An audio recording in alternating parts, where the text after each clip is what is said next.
Assalamualaikum warahmatullahi wabarakatuh. Selamat pagi anak-anak. Hari ini kita akan belajar masih di tema 4 ya, tentang interaksi sosial.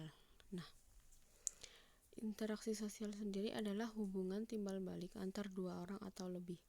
Jadi, manusia itu merupakan makhluk sosial, yang mana manusia itu akan membutuhkan bantuan dari orang lain. Jadi kita tidak bisa hidup sendiri. Jadi kita akan tetap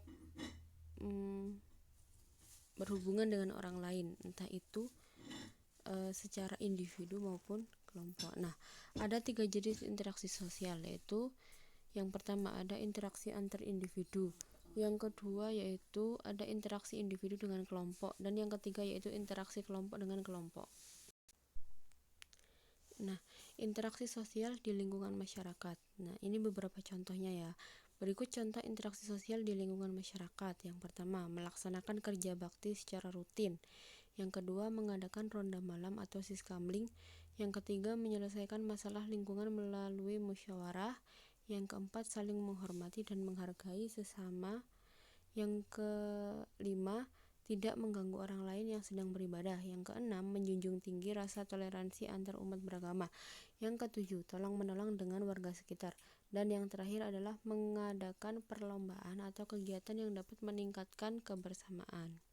Nah, interaksi sosial dalam pembangunan sosial budaya. Pembangunan sosial budaya adalah suatu proses perubahan sosial budaya yang bertujuan untuk meningkatkan taraf hidup masyarakat. Pembangunan dalam aspek bahasa sebagai identitas bangsa. Nah, kalau Indonesia itu dikenal dengan negara yang memiliki berbagai macam kebudayaan. Ada banyak sekali bahasa yang digunakan di Indonesia, tapi kita ada satu bahasa persatuan, yaitu bahasa Indonesia yang digunakan dari Sabang sampai Merauke. Nah, pembangunan dalam aspek bahasa sebagai identitas bangsa. Yang pertama, bahasa Indonesia itu diajarkan di sekolah. Jadi kita ketika di sekolah harus menggunakan bahasa Indonesia yang baik dan benar. Kemudian yang kedua, bahasa Indonesia digunakan di sekolah. Yang ketiga, bahasa Indonesia dikembangkan oleh pemerintah. Yang keempat, bahasa daerah sebagai kekayaan bangsa Indonesia.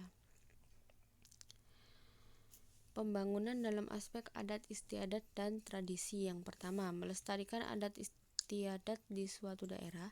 Yang kedua, melaksanakan norma-norma yang terdapat dalam suatu adat istiadat.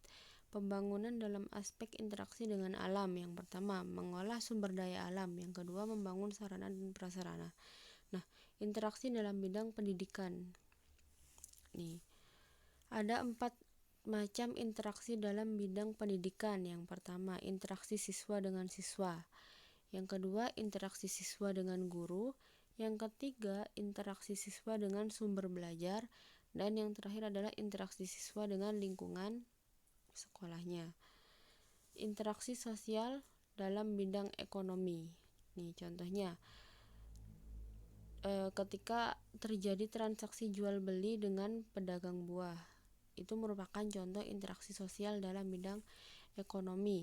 Yang selanjutnya, pasar merupakan salah satu tempat terjadinya interaksi di bidang ekonomi.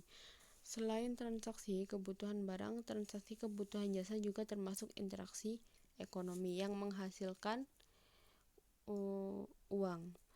Interaksi sosial dalam berbagai bidang. Nah, interaksi tersebut terjadi karena adanya faktor-faktor sebagai berikut. Interaksi dalam bidang sosial budaya.